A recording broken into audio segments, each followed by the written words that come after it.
Salam, hörmətli tamaşaçılar, hər birinizi xoş gördük. Dost TV-nin efirində sosial saatı izləyirsiniz. Bugünkü qonağımız Dost Çağrı Mərkəzi 142 Məhdud Məsuliyyətli Cəmiyyətinin Xidmətlərin Təşkili və Təkmilləşdirilməsi Departamentinin müdiri Nağım Əsumovdur. Mövzumuz isə Çağrı Mərkəzində xidmətlərin təşkilidir. Yəqin ki, çoxunuzun Çağrı Mərkəzinə bir dəfə də olsa müraciətiniz olmuşdur. Elə sözü gedən Çağrı Mərkəzinin fəaliyyəti ilə bağlı hər hansı bir sualınız varsa, canlı yayım ərzində bizə şərh bölməsinə ünvanlaya bilərsiniz. Qonağımız sizin sualları cavablandıracaq. Nağım müəllim, xoş gəlmisiniz verilişimizə. İzləyicilərimizdən əgər suallar ünvanlanarsa, bu sualları cavablandırmağı xahiş edəcəm. Amma hələlik suallar gələnə qədər xahiş edərdim ki, Ümumi Çağrı Mərkəzinin fəaliyyəti barədə məlumat verəsiniz. Sonra isə suallarımızı səsləndirəcəm. Təşəkkür edirəm. Mən də sizi və izləyicilərimizi salamlayıram. İlk növbədə Çağrı Mərkəzi barədə ümumi məlumat təqdim etmək istərdim. Deməli, Dost Çağrı Mərkəzi 142 2023-cü il 1 avqust tarixindən etibarən yeni struktur formaya keçid etdi. Yəni, Dayanıqlı və Operativ Təminat, Sosial Təminat Agentliyinin yeni struktur vahidi olaraq formalaşdı. Burada artıq Çağrı Mərkəzi məhdud məsuliyyətli cəmiyyət olaraq, müəssisə olaraq fəaliyyətə başladı. Strukturuna daxildir hal-hazırda 3 struktur bölmə. Xidmətlərin Təşkili və Təkmilləşdirilməsi Departamenti, Əməliyyatlar Departamenti, İnsan Resursları Sənədlərlə İş və Daxili Nəzarət Departamenti və bir müstəqil struktur vahid İnzibati Dəstək Şöbəsi. Çağrı Mərkəzində ümumi olaraq daxil olan vətəndaş müraciətlərinin operativ və keyfiyyətli cavablandırılması istiqamətində bir sıra tərəfimizdən mexanizmlər icra olunur. Bu mexanizmlərə misal olaraq skriptləri biz misal çəkə bilərik, yəni hazır cavab məsələlərini. Burada ilkin məsələ skriptlər üzərində ilk dəfə 2024-cü ilin 2-ci rübündən başlayaraq bu prosesə biz başladıq. Təbii ki, burada sual-cavab bazasının formalaşdırılması idi əsas məqsədimiz. Geniş maştablı bir iş idi. 2024-cü ilin, yəni həmin ilin dekabr ayında artıq sual-cavab bazası tam olaraq formalaşdı. Müvafiq platforma inteqrasiya olundu və demək olar ki, hal-hazırda bizim hər 3 kanal istiqamətində, yəni həm zəng kanalı vasitəsilə daxil olan zənglərimiz, eyni zamanda chat kanalı vasitəsilə daxil olan müraciətlərimiz və vətəndaşlara geri dönüş etdiyimiz zənglər, əks əlaqə şöbəsi tərəfindən qurulan zənglər hər 3 istiqamətdə cavablandırılma zamanı vahid bu bazadan, skript bazasından istifadə olunur. Skript bazasının aktuallığı daim diqqətimizdədir. Daim yenilənməsini diqqətdə saxlayırıq, zərurət yarandığı təqdirdə təbii ki. Çünki normativ hüquq aktlarda, qanunvericilikdə dəyişiklik baş verərsə, yeni istiqamətlər daxil olarsa, daim bu bazaya biz yenilikləri təkmilləşdiririk və əlavə edirik. Bu baza daim diqqətimizdə olduğu üçün bunun təkmilləşdirilməsi qaçılmazdır. Bu mərhələdə skriptlərin tətbiqi Çağrı Mərkəzində artıq vahid, standartlaşdırılmış formada cavablandırılmaya gətirib çıxartdı. Bunun özü də birbaşa dəlalət göstərdi orta danışıq müddətinə, vətəndaşlarımızın əlavə xəttə gözləməməsi, gözləmə müddətinin azalması, əməkdaşlarımızın daha da inkişafı, verəcəyi cavabları artıq öncədən dəqiqləşdirmə xüsusi ehtiyacı yaranmır. Çünki artıq müvafiq bazaya daxil olaraq mövcud istiqamətlər üzrə cavablandırmanı həyata keçirirlər və bu görülən tədbirlərin hər biri də sonda vətəndaş məmnunluğunun yüksəldilməsinə birbaşa xidmət edir. İkinci bir mexanizm olaraq beynəlxalq metriklərdən mən misal gətirə bilərəm. FCR metriki, yəni ilk zəngdən həll metrikidir. Bunun hal-hazırda icrasında məsələ nə yerdədir? Çünki ilk zəngdən müraciətlərin həll olunması təkrar müraciətlərin qarşısını almağa birbaşa təsir edir. Tərəfimizdən aparılan islahatlardan biri də, yəni mexanizm olaraq aparılan islahatlardan biri də təkrar zənglərinin qarşısının alınmasıdır. Burada bir neçə amil ola bilər. Yəni subyektiv amillər ola bilər, obyektiv amillər ola bilər, sistemlə qaynaqlanan məsələlər ola bilər.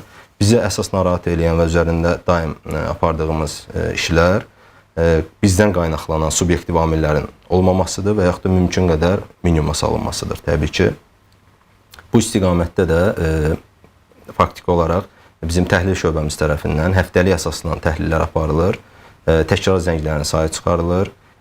Növbəti mərhələdə qiymətləndirmə şöbəmiz tərəfindən həmin zənglər monitorinq edilir, dinlənilir səbəbləri müəyyənləşdirilir və növbəti mərhələdə uyğunsuzluqların aradan qaldırılması istiqamətində təkliflər hazırlanır və kollegial müzakirəyə çıxarılır.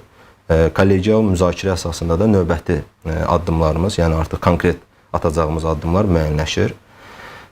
Burada bir sıra amillərdə də problemlərin aşkarlanması və uyğunsuzluqların dərhal müdaxilə edilməsi sonda yenə də vətəndaş məmnuniyyətinə gətirib çıxardır. Vətəndaşlarımız artıq bu istiqamətdə də maksimum xidmətdən razı qalırlar.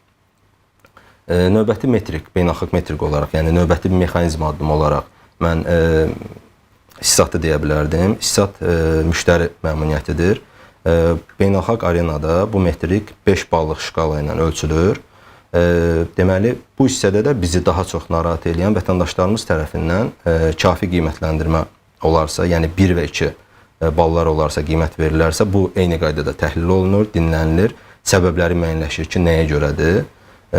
Təbii ki, təhlillər zamanı və xüsusi dinləmə zamanı ortaya çıxan əsas məsələlər ondan ibarətdir ki, vətəndaşlarımızın 1 və 2 qiymət verdiyi zənglər daha çox, daha üstünlük, hüququ yaramadığı təqdirdə, həmən belə deyim, mövcud qanunvericiliyə hüququ yaranmır, mövcud o xidmətdən istifadə edə bilmir. Bu səbəbdən də artıq narazılığını bildirir. Artıq vətəndaşlarımız bir növ xidməti əməkdaşın ona göstərdiyi xidmət kimi yox, hüququnun yaranmaması səbəbindən narazılığı olduğu üçün bu kimi qiymətlər verir. Bunların da sayı demək olar ki, çox aşağıdır, çox az faiz nisbətidir. Yenə də bunun üzərində də xüsusi işlər aparılır. Eyni zamanda növbəti mexanizm kimi MPS-i mən xüsusi vurğulamaq istərdim ki, MPS mexanizmi də burada artıq müştəri məmnuniyyəti və əsas da müştəri loyallığıdır. Bu da beynəlxalq arenada 10 şkalalıq balla ölçülür. Burada məsələ nədir? Vətəndaşların artıq zəngləri, rübli əsasında bunu biz aparırıq, rüb ərzində bir dəfə ölçürük və həmən rüb ərzində, hansı rübdə ölçülməni aparmışıqsa, həmən rüb ərzində olunan zənglərlə ixtiyari, random vasitəsilə ixtiyarı seçilir, həmən zənglər, həmən vətəndaşlara geri dönüş olunur və öncəki zənglərin nəticələri barədə soruşulur və loyallıq dərəcələri qiymətləndirilir. Təbii ki, bunun əsasında da biz bir mexanizm formada icra edirik. MPS ilə İSSAT-ın da fərqi real olaraq ondan ibarətdir ki, İSSAT vətəndaşın zəngin sonunda birbaşa olaraq özünün verdiyi qiymətdir. MPS isə artıq loyallıq olduğu üçün, loyallıq ölçülməsi istiqamətində aparıldığı üçün bizim vətəndaşa geri dönüşümüzdür və vətəndaşın qeydləri əsasında biz onun qiymətləndirməsini aparırıq. Bu qədər. Çox sağ olun. Bəs yəqin ki, müraciətlər olur, hansı ki, birbaşa cavablandırılması mümkün deyil.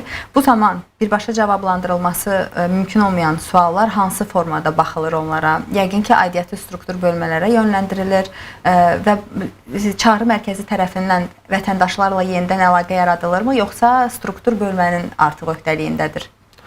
Aydındır, sualınız üçün təşəkkür edirəm.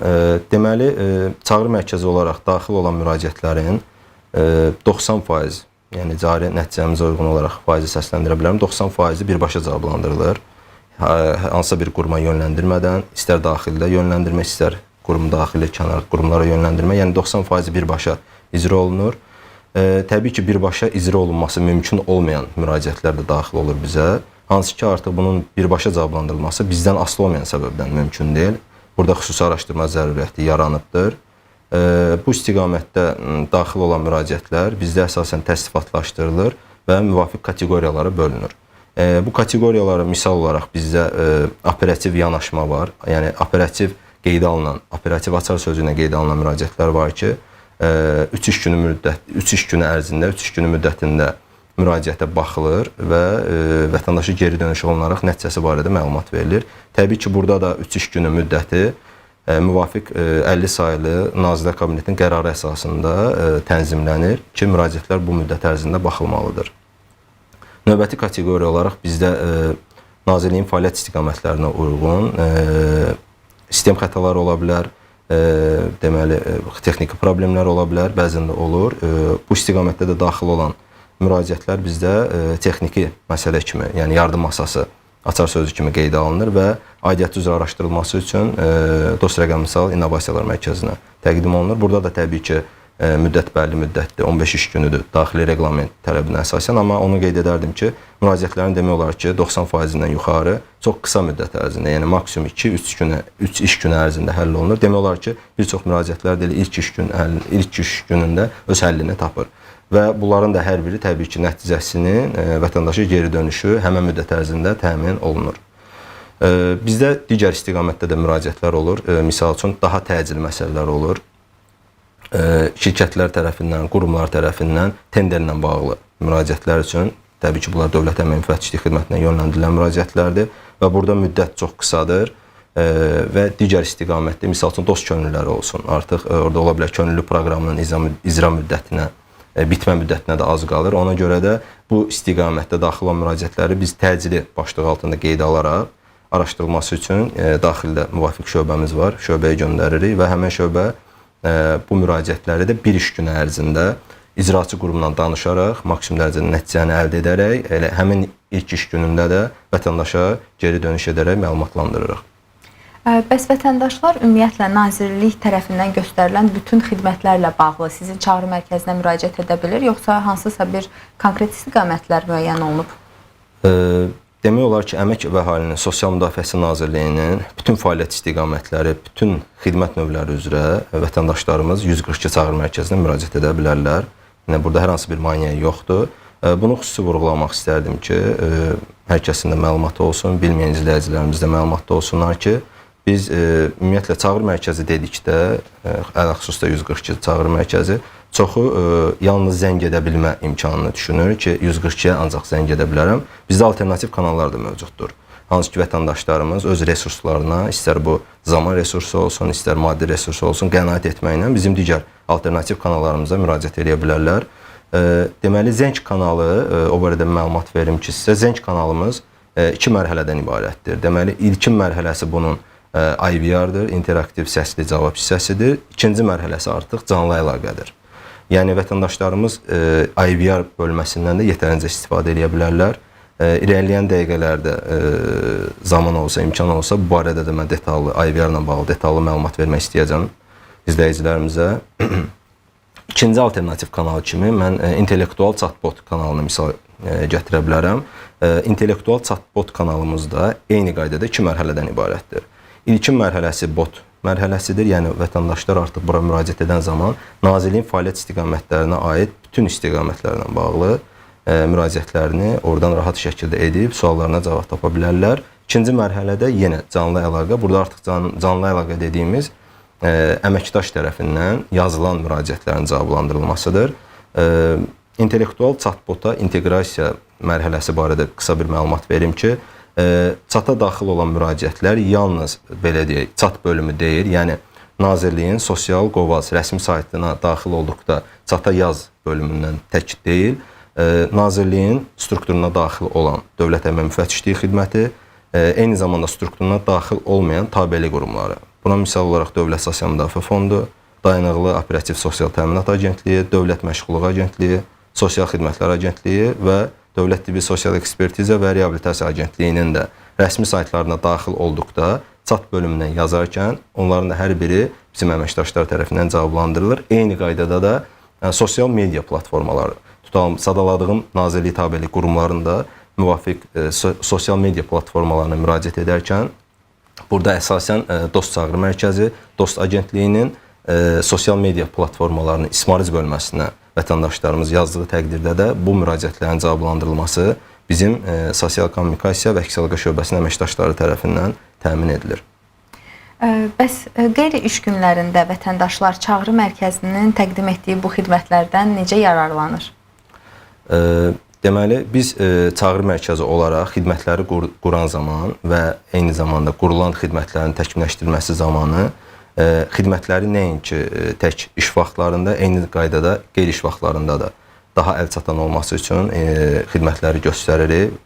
Deməli, qeyri-iş vaxtlarında vətəndaşlarımız rahat şəkildə az öncə sadaladığım, misal üçün IVR-la bağlı interaktiv səsli cavab bölməsinə daxil olaraq həmən hissədən istifadə edərək yararlana bilərlər. Eyni qaydada intellektual chatbotun bot hissəsindən istifadə etməklə Nazirliyin fəaliyyət istiqamətlərinə dair suallarına rahatlıqla cavab tapa bilərlər. qarşıdan gələn qeydiş günlərində də, yəni izləyicilərimiz narahat olmasınlar. Hər hansı bir sualları yaranarsa da bu istiqamətdə dediyim kanallar vasitəsilə müraciətlərini ünvanlaya bilərlər. Növbəti mərhələdə burada mən vurğulamaq istərdim FA2 bölümünü, yəni sosial platforması üzərində hal-hazırda yerləşir və FA2 bölümünə daxil olmaqla da sual-cavab bölümüdür bir növ. Vətəndaşlarımız da burada suallarına rahatlıqla cavab tapa bilərlər. Təbii ki, burada sual yaranır ki, tək vətəndaşların müraciətləri qanunvericiliyi ilə bağlı olmur. Bəzən və daha çox etdiyi müraciətlərin cari statusu, vəziyyəti nə yerdədir. Bunu da eyni qaydada qeyri-iş saatlarında rahatlıqla əldə edə bilərlər. IVR 142-yə zəng etdikdə, belə deyək, vətəndaşı ilk qarşılayan, salamlayan bizim IVR sistemimizdir. IVR-ın özü də bir neçə mərhələdən ibarətdir. İlkin mərhələsi anonslardır. Hansı ki, bizdə dövrü olaraq anonslarda məlumatlar vətəndaşlar üçün yerləşdirilir. Burada əsasən ödənişlərlə bağlı ki, hansı vaxtda hansı ödənişlər təmin olunacaq, yekunlaşdırılacaq. Eyni zamanda hər hansı bir texniki məsələlərlə bağlı sistemlərdə yaranmış çətinliklər, aparılan profilaktik işlərlə bağlı da önləyici məlumatları biz anonslarda yerləşdiririk ki, vətəndaşlarımız maksimum dərəcədə yararlana bilsinlər. IVR barədə icazənizlə məlumat vermək istərdim ki, bizim IVR-ımız anonsdan sadaladığımız, qeyd etdiyim kimi növbəti mərhələ orada bizdə 1 düyməsi, 2 düyməsi, 3 düyməsi və 0 düyməsidir. 1 düyməsinin açıqlaması odur ki, müraciətlərin cari statusu barədə. Yəni vətəndaşlarımız etdiyi müraciətlərin cari statusunu öyrənmək üçün bu düymədən istifadə edə bilərlər. 1 düyməsinin altında alt düymələr yerləşdirilib, fərqli fəaliyyət istiqamətlərinə uyğun olaraq. Burada tibbi sosial ekspertiza edilmiş sonuncu göndərişin, yəni Form 88-in cari statusu ilə bağlı bir düyməsindən sonra bir düyməsini, yəni birin altında bir düyməsini sıxmaqla şəxsiyyət vəsiqəsinin seriya nömrəsini, doğum tarixini daxil etməklə məlumatları cari status əldə edə bilərlər. Növbəti düymələr altında, alt düymələr altında ümumi sosial yardıma edilmiş müraciətin cari statusu, bir dəfəlik uşağın anadan olmasına görə bir dəfəlik müavinətin cari statusu ilə bağlı məlumat, dəfninlə bağlı bir dəfəlik müavinətin cari statusu ilə bağlı məlumatlar və 5-ci alt düyməmizdə hamiləliyə və doğuma görə müavinətin cari statusu barədə məlumat əldə etmək üçün vətəndaşlarımız bu düymələrdən istifadə edə bilərlər rahatlıqla və qeyd etdiyim kimi hər birində də şəxsiyyət vəsiqəsinin seriya nömrəsini və doğum tarixini əlavə etməklə, daxil etməklə sistem üzərində məlumatlar artıq IVR vasitəsilə vətəndaşlarımıza səsləndiriləcək. 2 düyməsi Nazirliyin fəaliyyət istiqamətlərinə dair müraciət qaydası və qanunvericiliyin izahı ilə bağlı düymədir. Özünün də altında, 2 düyməsinin altında alt düymələr vardır. Burada 14 xidmətimiz mövcuddur 2 düyməsinin altında. Beləliklə 15-ci düymə, yəni dünənki tarixdə onu da xüsusi qeyd edeyim ki, 18-ci tarixində biz 15-ci alt düyməni ora əlavə etdik. Bura himayədar ailə ilə bağlı vətəndaşların mövcud qanunvericiliyin tələbi, izahı, yəni müraciət etmək istəyirsə bu istiqamətdə qanunvericilik ondan nə tələb eləyir, hansı hüquqları olmalıdır. Bu hissələrdə rahatlıqla daxil olub bu düymələrdən istifadə edib məlumatlarını, ona lazım olan qanunvericilik məlumatlarını əldə edə bilərlər. Növbəti düyməmiz barədə məlumat verə bilərəm ki, 3 düyməsidir. Bu zəng sifarişi düyməsidir. Vətəndaşlarımız 3 düyməsini seçməklə, vaxtlarına qənaət etməklə bu düymədən yararlanıb zəng sifarişini də edə bilərlər. Bu zəng sifarişini seçəndən sonra tələb olunan yalnız vətəndaşın şəxsiyyət vəsiqəsinin seriyası və doğum tarixidir. 0 düyməsi də yəqin ki, hamıya aydındır. Birbaşa operatora qoşulma düyməsidir. Zəng sifariş et bölməsindən söz açmışkən, bu xidmətdə müraciət edən zaman vətəndaş hansı müddət ərzində geri dönüş edilir və olur ki, elə özümüz də hansısa bir xidmətlə bağlı müraciət edərkən texniki bir çətinlik yaranır və həmin zəng sonlanır. Bu zaman sizin xidmət olaraq, çağrı mərkəzi olaraq operatorlar həmin vətəndaşla yenidən əlaqə yaratmağa cəhd edirlərmi? Burada 2 sual oldu Sevinç xanım. İlkin sualını zəng sifarişidir. Zəng sifarişi ilə bağlı az öncə də qeyd etdim. Detallı da məlumat vermək istəyərdim.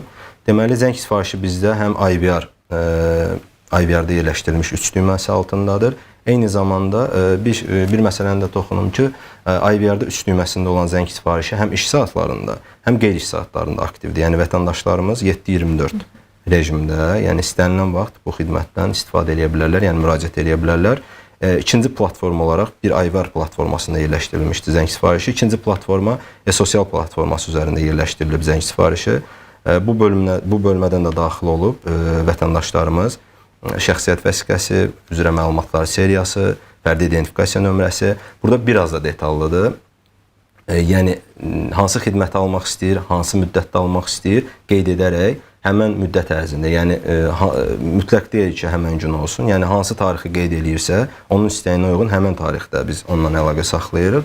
Lakin IVR-da olan zəng sifarişində burada artıq vətəndaş sifarişi bu gün eləyirsə, biz artıq onunla ən gecə növbəti iş gün ərzində əlaqə saxlayırıq və müraciətinə dair suallarını təbii ki, cavablandırırıq.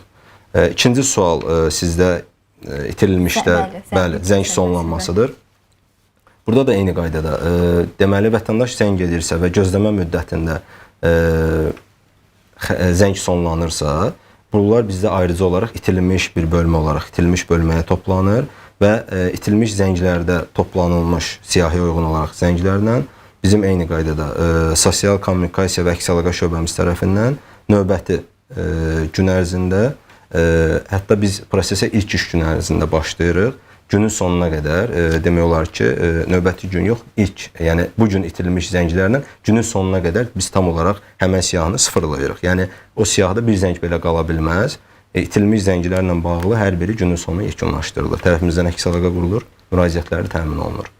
Bir də Nağım müəllim, siz qeyd etdiniz ki, fərdi identifikasiya nömrəsi və s. digər fərdi məlumatlar tələb olunur. Bəs əgər vətəndaş bir şəxsin nümayəndəliyini edirsə, bu zaman etibarnamə ilə müraciət edə bilirmi və edərsə tam dolğun şəkildə məlumat əldə edə bilirmi etibarnamə əsasında?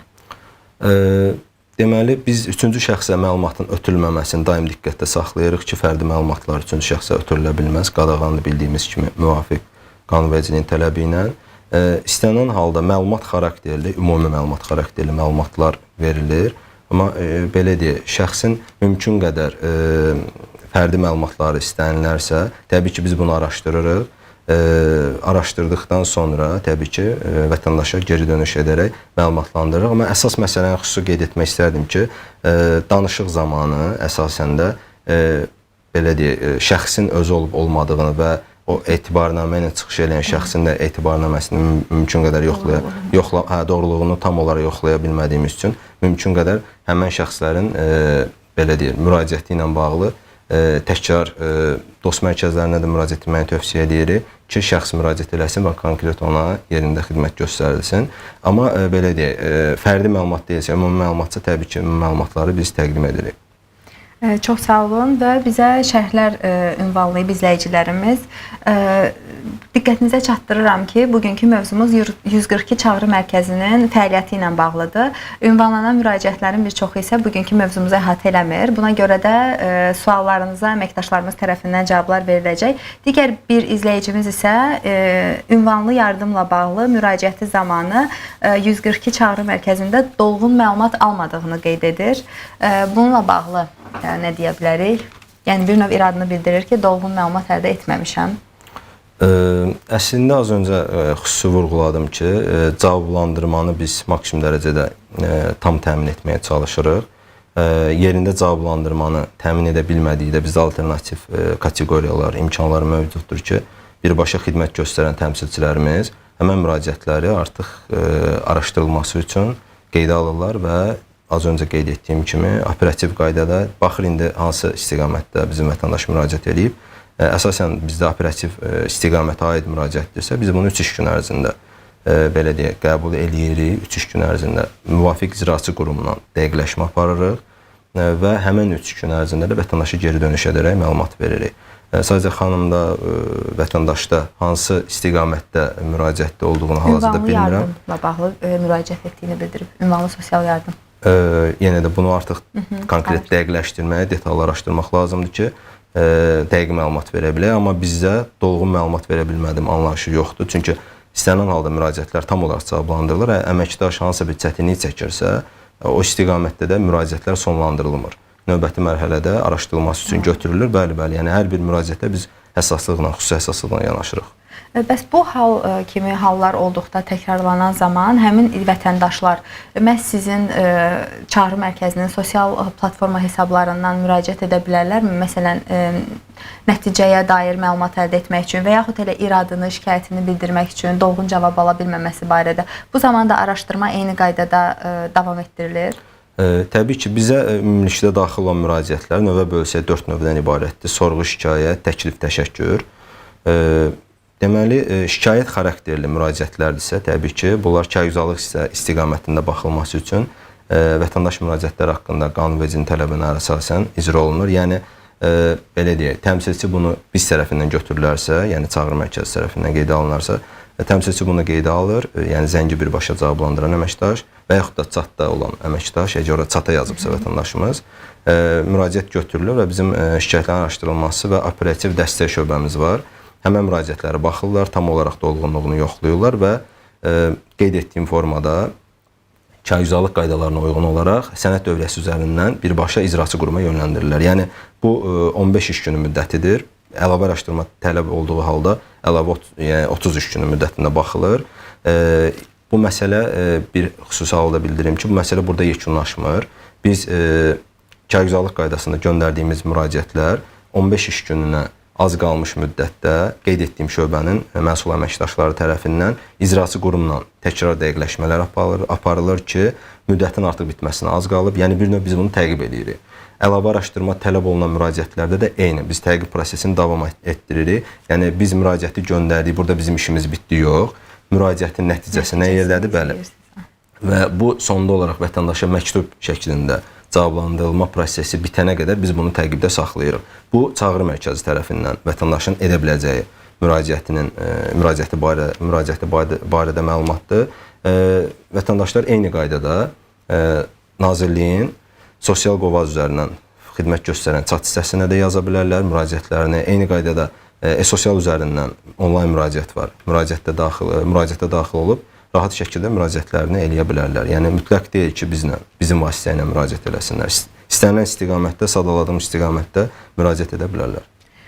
Bəs Nahım müəllim, sizin çağrı mərkəzi tərəfindən xüsusi kateqoriyalı şəxslərə hər hansı bir ayrıca xidmət göstərilirmi? Yəni, belə deyib, istisna hal olaraq növbə məsələləri, zəngdə prioritet vermək kimi necə tənzimlənir bu?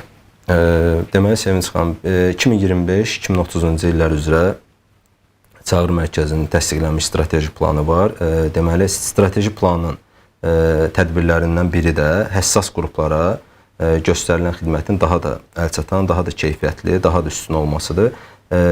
Az öncə qeyd etdiyim kimi, xüsusi kateqoriyadan olan şəhid ailə üzvlərindən misal gətirə bilərəm ki, artıq bu kateqoriya olan şəxslərin bizim ən həssas qruplarımızdan sayıldığı üçün onların icra müddətini daxili araşdırma və ümumi olaraq cavablandırma müddətini 3 iş günü deyil, 2 iş gün ərzində biz icra edirik.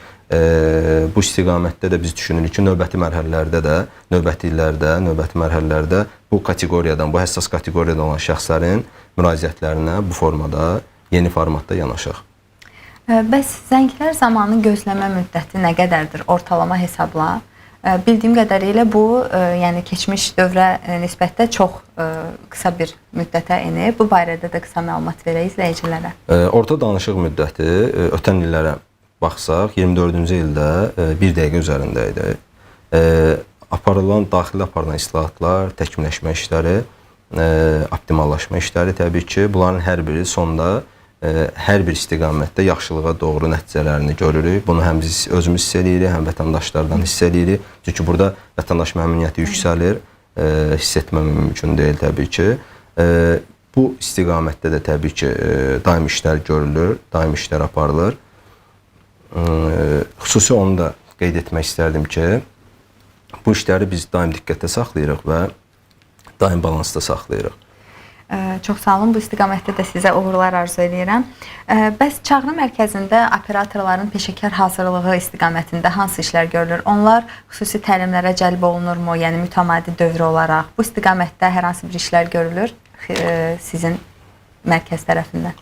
Təbii ki, əməkdaşların ümumi xidmətləri, yəni həm zəng vasitəsilə cavablandırılan müraciətləri, həm chat vasitəsilə hər bir istiqamətdə, eyni qaydada da əks əlaqə qurulan zənglərin münasibətdə hər biri bizlər tərəfindən monitorinq edilir, təhlillər aparılır. Təbii ki, burada yaranan hər hansı bir uyğunsuzluqlar olarsa, çatışmamazlıqlar olarsa, birbaşa rəhbərləri tərəfindən həmən şəxslərlə birbaşa iş aparılır, fərdi danışıq aparılır.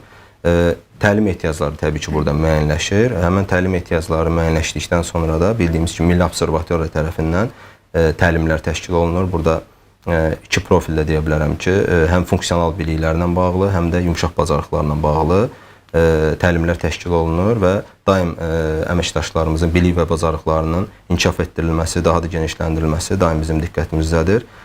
Bundan da yanaşı, paralel olaraq daxildə də biz infosessiyalar təşkil edirik. Xidmət normaları ilə bağlı müvafiq şöbələrdə aparılan işlərin hansı formada aparılmalıdır, tam dəqiqliyi ilə, dürüstlüyü ilə. Bunu da daha çox bizdə daha təcrübəli, daha peşəkar əməkdaşlar, yeni gələn əməkdaşlara artıq təlim kimi yox, infosessiya kimi təşkil edir. Bunun da yaxşı bir effektlərini, yaxşı nəticələrini biz görürük. İsmail Həsənov yazır ki, fərdi məlumatlarımız necə qorunur və kimliyimiz necə müəyyən olunur? Fərdi məlumatlarla bağlı demək istərdik ki, az öncə toxunduğu o hissələrə biz maksimum dərəcədə daxil olan müraciətlərdə vətəndaşın kimliyi üzrə məlumatların detallı olaraq hər birini soruşuruq. Ola bilər orada şübhəli məqamlar olsun, hansısa şübhəli məqam yaranarsa, vətəndaş belə deyək, vəsiqə üzrə hansısa məlumatını bilməzsə əgər, biz təbii ki, qəti şəkildə heç bir məlumat ona təqdim etmirik ki, üçüncü şəxs olma ehtimalı var. Bu səbəbdən məlumatların tam dəqiqliyi ilə, dürüstlüyü ilə dəqiqləşdirilməsini ondan xahiş edirik və dəqiqləşdirdikdən sonra təkrar zəng etməsini xahiş edirik. Yusif Abdullayev soruşur ki, mən müraciətimin icra vəziyyətini izləmək üçün hansı imkanlar mövcuddur? Əslində biz buna artıq cavab vermişik bu suala, amma qısa da olsa... Təkrarçılıq olmasın, amma yeni bir məlumat kimi demək istərdim ki, vətəndaşlar şəxsi kabinetlərindən daxil olaraq etdiyi müraciətlərin nəticələri barədə məlumatı da oradan əldə edə bilərlər. Yəni bizə də müraciət edə bilərlər təbii ki, amma özləri də öz şəxsi kabinetlərində daxil olmaqla öz müraciətlərinin cari status barədə rahatlıqla məlumat əldə edə bilərlər. Nağım müəllim, bildiyimiz kimi e-sosial platformasından Nazirliyin demək olar ki, bir çox xidmətləri barədə vətəndaşlar məlumat əldə edə bilər. Amma bəzi vətəndaşlar var ki, ya çətinlik çəkir bu platformada qeydiyyatdan keçməklə bağlı. Bu zaman əgər sizin çağrı mərkəzinə müraciət ünvanlanarsa, əməkdaşlarınız tərəfindən dəstək göstərilir vətəndaşın qeydiyyatdan keçməsi ilə bağlı? Təbii ki, bu istiqamətdə də bizə müraciətlər daxil olur. Tam olaraq platformadan şəxsi kabinetin açılmasına qədər biz metodiki, texniki dəstək göstəririk. Bununla bağlı bizdə xüsusi bir qrup formalaşdırılıb. Sosial kommunikasiya və əks-əlaqə şöbəsinin nəzdində, balansında bir qrup formalaşdırılıb. Hansı ki, nəinki bu istiqamətdən, yəni e-sosialdan qeydiyyatdan keçmə, eyni digər məsələlərlə bağlı. Misal üçün, işə götürənlər tərəfindən daha çox zənglər, müraciətlər daxil olur ki, əmas portalı üzrə desək, yəni işə götürən işçinin ya işçini işə götürən zaman, ya müqavilə dəyişildiyi zaman, yəni xitam verilən zaman fərqli yoxdur. İstənilən mərhələdə sualları yaranır, orada ola bilər ki, hər hansı bir texniki xətalar olur. Hər bir bu istiqamətdə, yəni texniki və metodiki dəstək olaraq bizim qeyd etdiyim qrup AnyDesk xüsusi bir proqramdır. AnyDesk vasitəsilə qoşularaq uzaqdan dəstək göstərirlər. Təbii ki, digər istiqamətdə də hansısa bir qeydiyyat mərhələsidirsə, onu da bir şifahi formada da izah eləməklə, mümkündürsə təbii ki, vətəndaş tam olaraq bunu icra edə bilirsə, şifahi formada da izah etməklə tam dəstək göstəririk. Çox sağ olun, suallarımıza dolğun və ətraflı cavab verdiyiniz üçün. Fəaliyyətinizdə də sizə uğurlar arzu edirik. İnşallah növbəti verilişlərimizdə daha yaxşı nəticələrlə və hədəflədiyiniz, belə deyim də, uğurlarla çıxış edərik. Dəvətiniz üçün mən də sizə təşəkkür edirəm. Fürsətdən istifadə edərək sizi, Dost TV komandasını və izləyicilərimizi qarşıdan gələn Novruz və Ramazan bayramları münasibətilə təbrik edirəm. Çox sağ olun. Uğurlu fəaliyyətinizdə yeni nailiyyətlər arzulayıram. Çox sağ olun, minnətdaram Nağım müəllim. Siz Dost TV-nin efirində Sosial Saatın bugünkü efirini izlədiniz. Növbəti efirləri izləməyi unutmayın. Sağ olun, salamat qalın.